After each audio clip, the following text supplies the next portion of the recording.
प्रिय मित्रों, स्वागत है आपका आपके अपने चैनल स्टडी विद प्रदीप पे। दोस्तों, आप सब लोग जानते हैं कि एलटी और टीजीटी की वैकेंसी आने वाली है।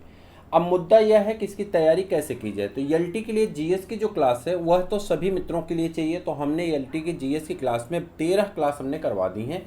आज आपके 13 क्लास में कुछ नेटवर्किंग प्रॉब्लम की वजह से आपकी क्लास बेंडिंग हो गई। 17 क्वेश्चन ही करवाया गया 30 क्वेश्चन की जगह पे।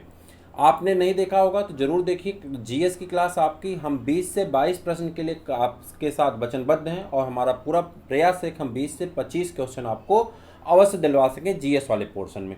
अब बात करते हैं जो हमारा ये मेन ग्रुप है, चाहे टीजीटी के लिए तो पूरा सब्जेक्ट होता है और एलटी के लिए जो मेन सब्जेक्ट की बात है, इसमें हमारा पूरा प्रयास है कि हम कम से कम सिलेक्शन से एबव नंबर लाएं, एक अच्छी प्लेसमेंट के साथ हमारा सिलेक्शन हो।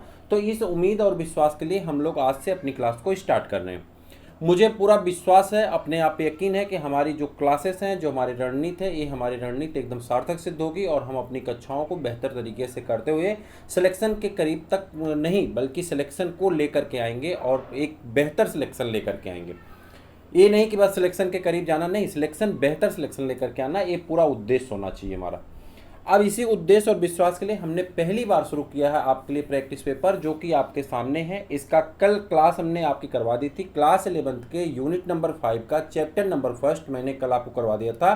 पाचन और अवशोषण पूरा चैप्टर हमने एक ही वीडियो में कवर करा दिया, सारांश तक हमने करवा दिया है। आप जरूर देख लीजिएगा अगर नहीं देखे होंगे तो, ठीक है। एक बार पढ़ लेंगे तो आपको कॉन्फिडेंस आ जाएगा। बस आपको सुन लेना है कहाँ कहाँ से क्वेश्चन आते हैं। उसी सेगमेंट में से आपके 20 प्रश्न आज लेकर के हम उपस्थित हैं। हालांकि कल से इन प्रश्नों की संख्या आपकी 50 होगी, जिसमें डिस्क्रिप्शन हम बहुत कम करेंगे, डायरेक्ट क्वेश्चन आंसर ज़्यादा करेंगे। दूसरी चीज़, ये दो तरह के, एक प्रीवियस ईयर क्वेश्चन पेपर आपका होगा और इसी में आपका एक एनसीईआरटी का क्वेश्चन पेपर होगा। एनसीईआरटी और एससीईआरटी का क्वेश्चन पेपर होगा। आपको बता दें, एलटी में जो आपका पेपर का फोकस होता है वह एनसीईआरटी और एससीईआरटी पे डिपेंडेंट होता है, जबकि आपके टीचिंग में इस तरह की कोई चीज़ें देखने को नहीं मिलती हैं। तो हम लोग दोनों प्रश्नों का प्रैक्टिस पेपर करेंगे और 50 प्रश्नों के साथ डेली रोज हम मिलेंगे रात के 8 बजे, ठीक है। अब चलिए स्टार्ट करते हैं। ये थी कॉमन जानकारियाँ। आप अपने मित्रों को भी शेयर करिए। चैनल पर नए हैं तो चैनल को सब्सक्राइब कर लीजिए और वीडियो को लाइक जरूर कर दिया करिए। पहला प्रश्न आपके सामने यहाँ पे दिखाई पड़ा होगा। From the point of ontogeny leverage. Ontogeny के पॉइंट ऑफ व्यू से आप जो ऑर्गन्स होते हैं उन्हें 3 भागों में बांट देते हैं: ectodermal origin, mesodermal origin, endodermal origin. अगर हम एक्टोडर्मल ओरिजिन की बात करें तो बहुत सारे ऐसे बॉडी के पार्ट हैं जो एक्टोडर्मल होते हैं, कुछ एंडोडर्मल होते हैं, कुछ मेसोडर्मल होते हैं। आपसे पूछा जा रहा है कि लीवर किससे है, किससे संबंधित है, कौन, यहाँ पे आपसे जो प्रश्न पूछा जा रहा है वो किससे संबंधित है। तो आपको बताना है कि लीवर की बात की जा रही है और ये पूछा जा रहा है कि कौन से डर्मिस से है, एक्टोडर्मिस है, एंडोडर्मिस है, मेसोडर्मिस है। तो आपको बताना है सही आंसर। आप कहेंगे कि एक ऐसा है एंडोडर्मल ओरिजिन से। ये सीट आपको भेजी जाएगी। जो लोग हमारे साथ जुड़े हुए हैं 8004109989, ये व्हाट्सअप नंबर है और 9989 इस नीचे भी आपके डिस्क्रिप्शन में नंबर मिल जाएगा। आप डिस्क्रिप्शन में जाइए, मिल जाएगा। इस नंबर पे व्हाट्सअप करके आप जुड़ जाएंगे तो आपको ये पीडीएफ सेंड कर दिया जाएगा। जहाँ जहाँ पे स्टार लगा रहेगा वहाँ वहाँ पे आपका आंसर होगा, ठीक है। चलिए अब अगला प्रश्न आपका क्वेश्चन नंबर 2 है। कह रहा है the pH of the HCL secreted in the human stomach is about. कह रहा है हमारे बॉडी में जो ह्यूमन स्टमक होता है वहाँ से आपके एचसीएल निकलता है, ऑक्जेंटिक सेल पाई जाती है। ऑक्जेंटिक सेल से एचसीएल का सिक्रीशन होता है। आपको पता होगा कि हमारे स्टमक में 4 अलग अलग टाइप के सेल पाई जाती हैं। कल हमने क्लास में बहुत डिटेल में बताया था, आपको देख लीजिएगा। यहाँ पे बहुत ज़्यादा टाइम नहीं वेस्ट करेंगे। तो वहाँ पे एक ऑक्जेंटिक सेल पाई जाती है। ऑक्जेंटिक सेल से आपका एचसीएल का सिक्रीशन होता है। एचसीएल नेचर में एसिडिक होता है, आप सबको पता है, और बहुत ज़्यादा एसिडिक होता है, जिसकी पीएच वैल्यू होती है 1.8 से लेकर के 3 दशमलव तक। मान लीजिए 1.8 से 3.6 यानी 18 दूनी 36। आप ये याद रखिएगा, 18 दूनी 36। आप जब इसको याद रखेंगे 1.8 से लेकर के कहाँ तक, आपको 18 दूनी 36 यानी 3.6 तक आपको पीएच वैल्यू मिल जाएगी। किसका? एचसीएल का। और यह एचसीएल कहाँ निकलता है? स्टमक में निकलता है, जो हमारे फूड को क्या करता है, ये एसिडिक बना देता है। ये तो आप सबको पता है, इसमें कुछ बताना नहीं है। जो कॉमन चीज़ें हैं वही हम बता रहे हैं आपको, ठीक है। तो ये तो हमारा आंसर हो गया। लेकिन हमारे बॉडी में अलग अलग पीएच वैल्यू की कुछ चीज़ें पाई जाती हैं जो यहाँ से हमसे पूछा जाता है। जैसे नोट में हमने दे दिया कि जैसे पीएच वैल्यू 6.5 से 7.5 तक किसका होता है? बाइल जूस का होता है। और बाइल जूस कहाँ से निकलता है? आप बता सकते हैं बाइल जूस कहाँ से निकलता है? गाल ब्लैडर यानी लीवर के गाल ब्लैडर से निकलता है। पीएच जो है आपका 6 से लेकर के 7.5 तक सलाइवा का होता है, जो कि माउथ में निकलता है, आप जानते हैं। और ये किसका है, स्टमक का है, HCl में HCl स्टमक से निकलता है। तो ये आपको याद रखना होगा। ये सभी प्रीवियस ईयर क्वेश्चन पेपर है। प्रीवियस ईयर या तो LT में, या तो KBS में, या तो TGT में, या तो GIC में, किसी न किसी में पूछे गए हैं। उन्हीं प्रश्नों को यहाँ पे हमने रखा है, ठीक है। पूछा जा रहा synthesis of prothrombin occurs in the, कह रहा प्रोथ्रोम्बिन की सिंथेसिस कहाँ होती है आपको बताना। Synthesis of prothrombin occur in the, कहाँ पे होती है, इसके बारे में आपको बताना है। सिंथेसिस ऑफ प्रोथ्रोम्बिन अकर्स इन कहाँ पे होता है, ये बता दीजिए। ब्लड प्लेटलेट्स में होता है, ब्लड प्लाज्मा में होता है, लीवर में होता है, या बोन मैरो में। तो देखिए synthesis of prothrombin occurs in the liver, कहाँ पे पाया जाता है, लीवर में पाया जाता है। तो सही आंसर तो आपका हो जाता है लीवर। ब्लड प्लेटलेट्स की अगर बात करें, occur in the mammal, blood platelets किस में पाए जाते हैं, तो मैमल्स में पाए जाते हैं। ये तो आप जानते ही मैमल्स में पाए जाएंगे। It's help in the generation of the red blood से या ब्लड क्लॉटिंग, ठीक है। Prothrombin found in the bone plasma और RBC and WBC and form in the bone marrow, ठीक है। RBC और WBC कहाँ पाए जाते हैं, बोन मैरो में पाए जाते हैं। तो ये तो आप जानते हैं। यहाँ पे मेन चीज़ आपकी क्या है, प्रोथ्रोम्बिन जो अकर होती है, सिंथेसिस ऑफ प्रोथ्रोम्बिन कहाँ पे देखी जाती है, तो लीवर में देखी जाती है। सही आंसर आपका लीवर है। किसी को कोई प्रॉब्लम होगी तो आप मैसेज करके कमेंट करके बता सकते हैं। अगर आपको कहीं पे किसी प्रश्न में डाउट हो, एक बात मैं यहाँ पे बहुत क्लियरली बता दूं कि मैं एज ए टीचर नहीं आपको पढ़ा रहा हूँ, मैं एज ए फ्रेंड आपके साथ हूँ। बस हम लोग मिल करके अपनी चीज़ों को डिस्कस करके आगे बढ़ रहे हैं। ऐसा नहीं कि मेरे वचन जो हैं या मेरी बातें जो हैं वो ब्रह्मा की लकीर हैं, ठीक है। तो यहाँ पे अगर कहीं पे आपको डाउट हो, किसी प्रश्न में समस्या समझ में आए कि नहीं इसकी जगह पे ऐसा होना चाहिए था, इसकी जगह पे ऐसा होना चाहिए था, तो दो काम करिएगा। पहले प्रश्न को बहुत अच्छी तरह से पढ़ लीजिएगा, किस पॉइंट ऑफ व्यू से बात की गई। अगर उसके बावजूद भी आपको डाउट लगता है तो आप सबके कमेंट स्वीकार्य हैं, आप जरूर कमेंट करिएगा, लेकिन राइट बताइएगा, क्योंकि कमेंट बहुत सारे लोग पढ़ते हैं। अगर आप कॉन्फिडेंट रहेंगे तभी कमेंट करिएगा। अगर आपको थोड़ा सा भी डाउट रहेगा अपने आप पे, या चेक करके कमेंट करिएगा, क्योंकि कमेंट को बहुत सारे लोग पढ़ते हैं। जैसे आपने मान लीजिए लिख दिया यहीं पे कि आपने गलत बताया, ठीक है, मान लेते हैं कि हमको लगा गलत है, हम चेक कर लेंगे, हम चेक करके बहुत करेंगे, नीचे कमेंट में उसका संशोधन डाल देंगे। लेकिन अगर आपने कमेंट में जानबूझ के झूठे लिख दिया गलत है और उसमें आपने गलत आंसर डाल दिया, तो जो इस तरह के बच्चे हैं जो पहली बार तैयारी कर रहे हैं या उन्होंने अभी पढ़ा नहीं अच्छे से, तो वो कंफ्यूज होंगे। वो हमारे वीडियोज को देखें ना देखें, लेकिन अगर उनके प्रश्न आ गया और गलत कर दिए तो उनके कैरियर का सवाल है। इसलिए मैं एकदम एज ए फ्रेंड आपसे फ्रेंकली बात कर रहा हूँ कि मैं टीचर होकर नहीं पढ़ा रहा हूँ, मैं एक दोस्त की तरह बस आपके साथ प्रैक्टिस कर रहा हूँ। आप भी वही मान करके करिए, और आपको जहाँ भी डाउट लगे, जहाँ पे समस्या है, वहाँ पे आप बेहिचक आप कमेंट कर सकते हैं, बता सकते हैं, मैसेज डाल सकते हैं। आप उसमें कोई भी डाउट मत रखिएगा, ठीक है। पढ़ते वक्त कोई भी डाउट नहीं रखना चाहिए। हाँ, लेकिन जब आप कमेंट करें तो कन्फर्म होकर के करें कि आप गलत कर रहे हैं या सही कर रहे हैं, ये सोच के करिएगा। गलत कमेंट मत करिएगा, ये हम आपसे रिक्वेस्ट भी कर रहे हैं, ठीक है। सारी चीज़ें आप समझ गए। चलिए अब आप अगले प्रश्न का आंसर बताइए। कह रहा है Kupffer cell of liver are concerned with, जो कुफर सेल है या कफर सेल, कहीं कहीं कुफर पढ़ते हैं कुछ लोग कफर पढ़ते हैं, मान लीजिए हम कफर पढ़ते हैं, तो Kupffer cell of livers are concerned with, हमसे पढ़ा क्या जाता है उससे बहुत मतलब नहीं है, हमारा आंसर सही हो जाना। कहाँ पे पाया जाता है, इसका नेचर कैसा होता है। अब देखिए ये कंसर्न्ड विथ किसके मार्फत इसको कंसर्ट किया जा रहा है, कहीं कहीं पे नेचर दे के मिलेगा, कहीं पे ऐसे पूछ लेगा। जैसे इसी प्रश्न का हम दूसरा पेज बताएं तो पूछा गया है, आपके पेपर में ही पूछा गया है किसी पेपर में, कि कुफर सेल्स आर, कफर सेल या कुफर सेल जो हैं, एक कुफर सेल्स क्या होती हैं, तो आप कहेंगे फैगोसाइटिक सेल होती हैं, और कहाँ पाई जाती हैं, लीवर में पाई जाती हैं। तो ये लीवर में पाई जाती हैं। तो यहाँ पे चूंकि प्रश्न में ऑलरेडी लीवर दिया हुआ है, तो आप कैसा बता देंगे, नेचर में कैसी होती हैं, फैगोसाइटिक नेचर की पाई जाती हैं। किसी को कोई दिक्कत, देखिए यकृत की जो कोशिकाएं होती हैं, यानी लीवर की जो कोशिकाएं होती हैं, इनके बीच बीच में कुछ विशेष प्रकार की कोशिकाएं पाई जाती हैं। इन्हीं कोशिकाओं को हम लोग क्या कहते हैं, कुफर कोशिकाएं या कुफर सेल कहा जाता है, ठीक है। यह नेचर में कैसा होती हैं, कैसे होती हैं, फैगोसाइटिक नेचर की होती हैं, जो मृत एरिथ्रोसाइट और हानिकारक जीवाणुओं को नष्ट करती हैं। अगर इनके फंक्शन की हम बात करें तो इनका फंक्शन क्या है, जो आरबीसी डेड कर गई हैं उन आरबीसी को नष्ट करना, और क्या करना, जो हमारे बॉडी में बैक्टीरियाज आ जाते हैं उन बैक्टीरियाज को क्या करना, नष्ट करना, उन्हें डिस्ट्रॉय करने का कार्य कौन करती हैं, कुफर सेल करती हैं, फैगोसाइटिक नेचर की पाई जाती हैं, लीवर में पाई जाती हैं।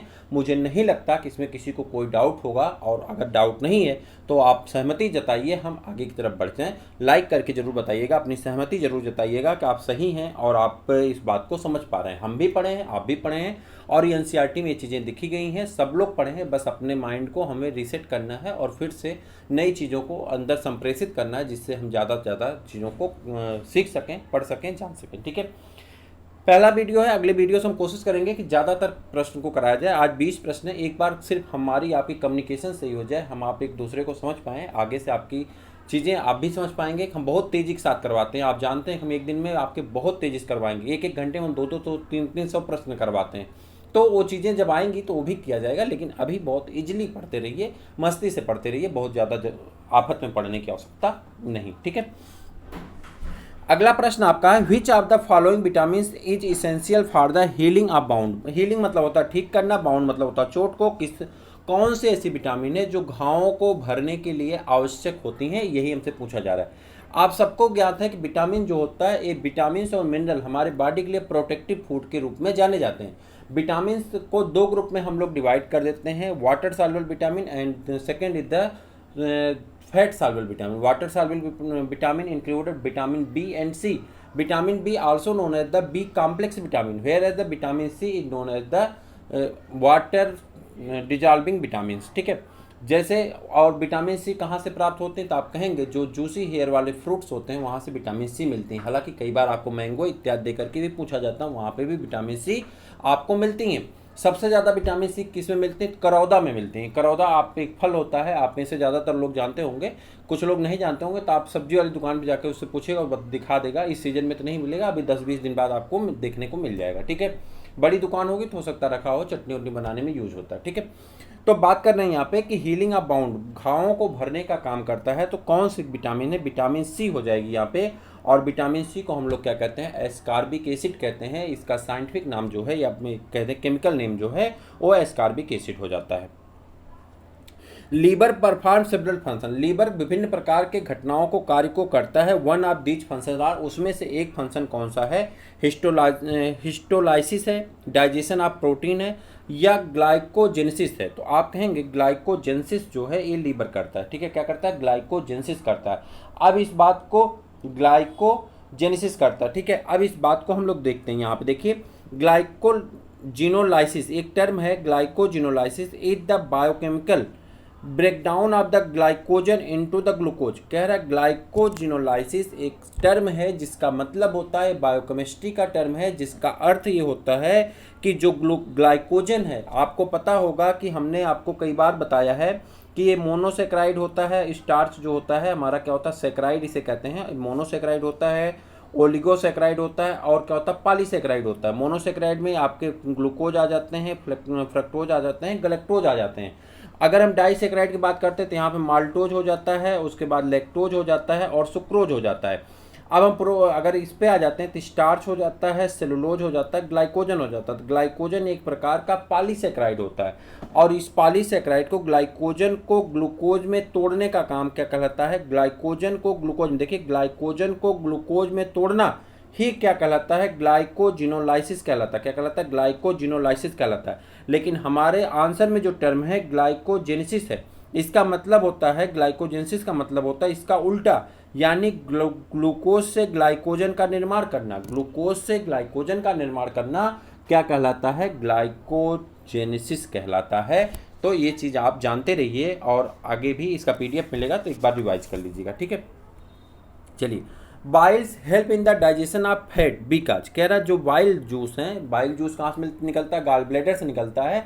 तो जो वाइल जूस है इसमें दो केमिकल पाए जाते हैं। पूछा जाता है प्रश्न, हम करवाएंगे अगली सीरीज में करवाएंगे, विलीरुबिन और विलीवर्डिन। विलीरुबिन और विलीवर्डिन को, उसमें एक का ग्रीन कलर होता है, एक का जो है येलो कलर होता है। ये पॉइजनस नेचर की होती है। हम लोग अगले प्रैक्टिस सेट में करेंगे जहाँ पे हम 50 प्रश्नों को करने वाले। एक तरह से डेमो है, और इसमें हम बातें भी ज़्यादा कर रहे हैं। अगले बार से हम बातें कम करेंगे और प्रश्नों को ज़्यादा करेंगे। ये पहला वीडियो है तो इसमें कुछ कम्युनिकेशन के लिए आवश्यक होता है, जिससे हम अपनी बातों को आपको बता सकें कि हम क्या क्या करने वाले। ठीक है, तो यहाँ पे आप है, bile help in the digestion of fat because क्या किसमें, तो ये इमल्सिफाइड फैट का निर्माण करता है और इस फैट के डाइजेशन में मदद करता है। तो ये तो आप सब लोग के जान जाएंगे, कोई दिक्कत नहीं। Night blindness is cause of the deficiency. आप कह रहे हैं नाइट ब्लाइंडनेस एक डिजीज है, सबको पता है किससे होता है, रोडेप्सिन नामक केमिकल की कमी के कारण आपको रोग होता है। और यह कहाँ पाया जाता है, आँख से संबंधित रोग है और इसमें विटामिन ए की कमी से भी यह रोग होता है। विटामिन ए की कमी से रोडेप्सिन की कमी होगी, रोडेप्सिन की वजह से क्या हो जाएगा, आपको नाइट ब्लाइंडनेस हो जाएगा। यही कारण है नाइट ब्लाइंडनेस, विटामिन ए से जो है विटामिन ए की डिफिशियंसी से होता है। ग्रीनी वेजिटेबल खाइए, सही हो जाएगा, ठीक है। चलिए डायस्टेम्स क्या है, डायस्टेम क्या है आपको बताना है। डायस्टेम इज ए क्या है, क्या तो आप बताएंगे। डायस्टेम क्या है, एक गैप बिटवीन द टीथ, दांतों के बीच में पाए जाने वाले गैप को क्या कहा जाता है, डायस्टेम कहा जाता है। तो आप इसको याद रखिए, डायस्टेम कहा जाता है किसमें, दांतों के बीच में जो गैप होता है उस गैप को बरकरार रखने के लिए ये पाया जाता है। जो गैप होता है उसी को कहा जाता है, एक टर्म दिया गया है, डायस्टेम कहा जाता है, ठीक। Intestine of carnivorous fish is, carnivorous fish में जैसे देखिए मछलियां भी अलग अलग होती हैं, हर्बीवोरस होती हैं, कार्निवोरस होती हैं, ऑमनीवोरस भी होती हैं। तो जो फिश है वो फिश में जो है आपकी, एक सेकेंड, कंपेरिजन करना है। ये एनिमल में पूछा जाता है कि जो कार्निवोरस फिश है उसकी इंटेस्टाइन कैसी है और कंपेरिजन किससे करना है। देखिए नीचे, smaller than the herbivorous fish, herbivorous fish की तुलना में स्मॉलर होती है। देखिए ब्राह्मणों को ये कहा जाता है जिनकी तोंद निकली हुई है वो शुद्ध ब्राह्मण माने जाते हैं, ठीक है। इसका लॉजिक कुछ और है। लॉजिक इसलिए देखिए, जैसे अगर कोई व्यक्ति है और वह व्यक्ति भोजन करेगा, अगर वो घास फूस खा रहा है और हरी सब्जियां खा रहा है, घास फूस खा रहा है, तो उससे कम एनर्जी मिलेगी, ज़्यादा खाना पड़ेगा, ऊर्जा कम मिलेगी। लेकिन अगर कोई मीट खा रहा है, अंडा खा रहा है, मछली खा रहा है, तो वो क्या हो गया, अगर ह्यूमन बीइंग की बात करेंगे तो क्या होगा, नॉन वेजिटेरियन हो जाएगा, ठीक है। तो वो नॉन वेजिटेरियन जो खा रहा है वह नॉन वेजिटेरियन खाने वाला कम फूड खा करके भी ज़्यादा एनर्जी प्राप्त कर सकता है। लेकिन जो ऐसे लोग हैं जो इन नॉनवेज चीज़ों को नहीं खाते हैं, सिर्फ वेज खाते हैं, तो उन्हें ज़्यादा खाना पड़ता है, जिसकी वजह से उनकी इंटेस्टाइन बड़ी हो जाती। उसी यही सेम लॉजिक आपको लगाना है जब आपको हर्बीवोरस और कार्निवोरस में कंपैरिजन करने को कहा जाए, तो वहाँ पर लगा करके आप निकाल लेंगे। हर बार आंसर यही होगा कि हर्बीवोरस की जो इंटेस्टाइन होती है, हर्बीवोरस की स्मॉलर देन द हर्बीवोरस का, जो कार्निवोरस की इंटेस्टाइन होगी वो छोटी होगी, यानी पतली होगी, छोटी होगी तुलना में किसके, हर्बीवोरस की, ठीक है। समझ गए। चलिए आगे बढ़ जाते हैं। एक है मेसनर्स प्लेसेस पाया जाता है। मेसनर प्लेसेस कहाँ पाया जाता है, हमने कल आपको इस पे करवाया था, और ये हमने कल आपको जब एनसीईआरटी की क्लास करवा रहे थे तो उसमें हमने इसमें अंडरलाइन करने को भी कहा था, मुझे जहाँ तक याद आ रहा है। हाँ, हमने यहाँ पे भी और एक और हमने करवाया था, अभी वह भी आएगा। तो दोनों जगह पे हमने एनसीईआरटी में आपसे अंडरलाइन करवाया था और कहा था कि आप इसे मन से अंडरलाइन करिएगा, याद कर लिए। देखिए ये प्रश्न पूछा गया आपके एग्जाम में, मैंने देखा नहीं था पेपर, लेकिन अब देखिए यहाँ पे, तो गैस्ट्रो इंटेस्टाइनल ट्रैक्ट में पाया जाता है, वहाँ पे एक ग्लैंड स्थान होता है, तो उसे मेसनर्स प्लेसेस कहते हैं। डक्ट ऑफ द वर्सन, ठीक है, duct of the Wirsung is associated with, Wirsung की डक्ट कहाँ पे पाई जाती है, किससे जुड़ती है, वाइटसन की डक्ट किससे जुड़ी होती है। देखिए जैसे ये आपका ड्यूडिनम है, ड्यूडिनम आप जानते हैं सी आकार का होता है, या कहते हैं टा बना होता है। कैसे होता है ड्यूडिनम, ऐसे होता है ना, टा बना होता है, ठीक। तो ड्यूडिनम जो होता है, ड्यूडिनम किसका पार्ट है, स्मॉल इंटेस्टाइन का पार्ट है। ड्यूडिनम से ही निकल करके कौन गया रहता है, पैंक्रियाज गया रहता है। ध्यान से समझिएगा मेरी बात को, पैंक्रियाज गया रहता है, ठीक है। पैंक्रियाज में आकर के यहाँ पे जुड़ा होता है आपका गाल ब्लैडर से निकल करके आकर के बाइल डक्ट आके जुड़ी रहती, जहाँ से दोनों जुड़ करके एक बनते हैं ना, उसी स्थान को क्या कहते हैं, वाइटसन एसोसिएशन कहते हैं, जहाँ पे दोनों जुड़ते हैं, यानी बाइल डक्ट और पैंक्रियाटिक डक्ट जहाँ पे आपस में जुड़ते हैं उसी को वाइटसन डक्ट स्थान कहा जाता है। तो कहाँ पाया जाता है, पैंक्रियाज में पाया जाता है। कहाँ पे पाया जाता है, वो चूंकि आकर के पैंक्रियाज के पास जुड़ती है तो पैंक्रियाज में पाया जाता है। मुझे उम्मीद है कि आप इस बात को समझ गए होंगे, ठीक है। चलिए आगे बढ़ जाते हैं। अगला प्रश्न आपका है, हाँ, योर बैक, देखिए ये हो योर बैक जो है, योर बैक प्लेसेस क्या होता है, तो कहाँ पाए जाते हैं, गैस्ट्रोइंटेस्टाइनल ट्रैक्ट में यह भी पाया जाता है। Which of the following enzyme is help in the digestion of milk, कह रहा कौन से ऐसी एंजाइम है जो छोटे बच्चों में पाई जाती है और डाइजेशन करती है, मिल्क में पाए जाने वाले केसिन प्रोटीन का डाइजेशन कर देती है। कल हमने यह भी आपसे बताया था जब हम क्लास कर रहे थे। आप एक बार मेरे कहने से आप अपने 48 मिनट लास्ट कर दीजिए, आप ये मान के लास्ट कर दीजिए कि हम 48 मिनट बस एंजॉय कर रहे हैं, ठीक है। आप एक बार 48 मिनट पढ़ लीजिए, 48 मिनट का वीडियो है, पढ़ लीजिए, उसके बाद आप खुद ही समझ जाएंगे कि आपको सारी क्लास देखनी चाहिए या नहीं देखनी चाहिए। ठीक है, वो खुद ही आप समझ जाएंगे। आप पहली बात वही चैप्टर पढ़ना शुरू करिए। मैं विश्वास के साथ कह रहा हूँ कि अगर आप पढ़ना शुरू करें, बहुत बेहतर, बहुत तेज रीडिंग करेंगे तो भी आपको 1 घंटा लगने हैं। तो 1 घंटे आप सुन लीजिए, देख लीजिए, उसमें बहुत सारी चीज़ें एडिट की गई हैं, बताई गई, हमने बहुत तेज़ी के साथ कवर किया, उसे बहुत तेज़ी के साथ बताया है। ठीक है, तो आप वहाँ उसको एक बार जरूर देखिएगा। तो केसिन प्रोटीन पाई जाती है मिल्क में, केसिन प्रोटीन पाया जाता है, इसके डाइजेशन के लिए रेनिन नामक एंजाइम निकलता है। तो यहाँ पे आपका आंसर हो जाएगा rennin enzyme. During the process of digestion, ये देखिए डाइजेशन की स्पेलिंग यहाँ पे मिस्टेक हो गई, ड्यूरिंग द, ठीक है, डाइजेशन की स्पेलिंग सही कर लीजिए, गलत हो गया।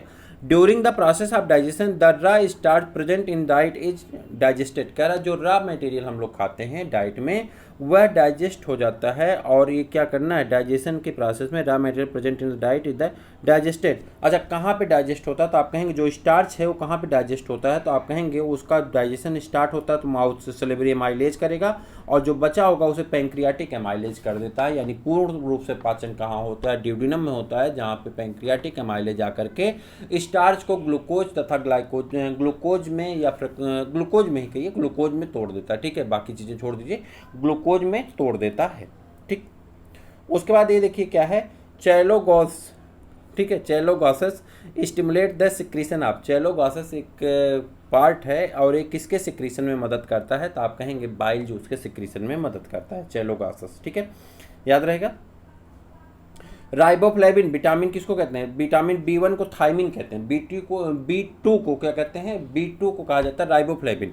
B1 से बेरी बेरी रोग होता है, लेकिन B2 से देखिए चेलेगोसिस होता है, तो आपका ये रोग आपका सही हो जाएगा। B1 आपसे क्या पूछा जा रहा है, B2 का, तो आपका सही आंसर हो जाता है option number C, vitamin C स्कर भी हो जाता है। ठीक है, पेलाग्रा। और उसके बाद निम्नलिखित कह रहे हैं, एनिमल यूजली स्टोर एनर्जी, कह रहा वह एनिमल जो एनर्जी को स्टोर करता है, सप्लाई न्यूट्रिएंट फ्रॉम द, कह रहा वह कौन सा ऐसा न्यूट्रिएंट है जो सप्लाई करता है एनर्जी को।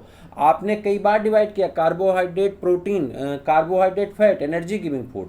ठीक है, उसके बाद अच्छा यहाँ पे हमने आपको ये भी बताया था, वहाँ पर आप जाएंगे एनसीईआरटी में पढ़ेंगे नीचे, तो एनसीईआरटी में दिया गया है कि कार्बोहाइड्रेट से 4.1 किलो कैलोरी एनर्जी मिलती है, जबकि फैट के डाइजेशन से 9.45 किलो कैलोरी एनर्जी मिलती है। वहीं पे आपका उसका भी दिया, प्रोटीन का भी दिया, 5.2 किलो कैलोरी एनर्जी मिलती है। एनसीईआरटी में सब दिया गया, आप पढ़ लीजिएगा, एक बार जरूर पढ़िएगा, मेरे कहने से पढ़ लीजिएगा, एक बार यकीन करके पढ़ लीजिए, बहुत इंपॉर्टेंट है। ठीक है, तो कार्बोहाइड्रेट और फैट से क्या मिलता है आपको, एनर्जी मिलती है, एनर्जी गिविंग फूड कहा जाता है।